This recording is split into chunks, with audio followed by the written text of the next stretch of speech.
त्यांनी सांगितलं तुम्ही किंवा भाजपच्या बी नेत्यांनी सांगितलं की आम्ही महायुती म्हणून लढवणार. मी मीटिंग घेतली होती नाही. मी तर नुसतं बाहेर म्हणजे काय म्हणतो त्याला स्टेटमेंट नाही दिलं. मी ऑफिशियल बैठक घेतली होती साताऱ्यामध्ये आणि त्याला भाजपचे जिल्हा अध्यक्ष आमदार अतुल भोसले होते, आमचे पक्षाचे माजी सहकारी आमदार माननीय महेश शिंदे साहेब होते, राष्ट्रवादी काँग्रेस पक्षाचे खासदार नितीन काका होते, असे आम्ही सगळेजण होतो ना. त्या बैठकीत हेच ठरलं. आता कसं आहे, शेवटी स्थानिक स्वराज्य निवडणूक आहे. प्रत्येकाला वाटतं आपल्या ज्या जागा असाव्यात, आपला उमेदवार अध्यक्षपदाचे उमेदवार नगराध्यक्षपदाच्या उमेदवारीला असावा.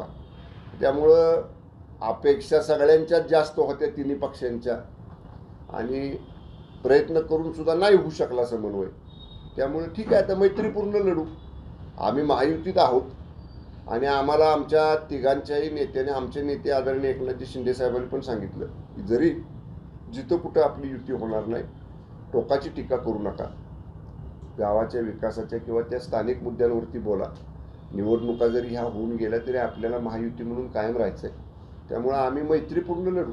पण साहेब, तुम्ही चर्चेला पुढे आलाच नाही अशा पद्धतीचं वक्तव्य त्या दिवशी शिवेंद्रराजांनी केलं की चर्चेला पुढे आले असते तर कुठेतरी ते चर्चा झाली असते. काय झालं, ते आले नाहीत बैठकीला, ते पुढे आले नाहीत. त्यांनी विचारावं, त्यांचे जिल्हा अध्यक्ष त्यांचे सहकारी आहेत आमदार अतुल भोसले, त्यांनी विचारावं ना त्यांना, बाबा बैठकीला ते होते का नाही अतुल बाबा, बैठकीमध्ये काय ठरलं. उलट मी माननीय शिवेंद्रराजेंना असं म्हणेन की अतुल बाबा म्हटले होते की शिवेंद्रराजे भोसले साहेबांची आणि जयकुमार गोरे भाऊंची मी तारीख घेतो, मी वेळ घेतो, मी बैठक अरेंज करतो, आपण पुन्हा बैठक घेऊ. मी म्हटलं ठीक आहे, केव्हाही वेळ घ्या मला सांगा. त्यांच्याकडनंच प्रतिसाद आला नाही. मी तर माझं कर्तव्य, माझी जबाबदारी पालकमंत्री म्हणून पहिली बैठक घेतली आणि मला वाटतं काही पत्रकार पण तिथं त्या दिवशी सर्किट हाऊसला होते बघायला की बैठक घेतली का नाही, का उगा आपलं मी कागदावली बैठक दाखवतोय असं नाही ना. मी घेतली बैठक.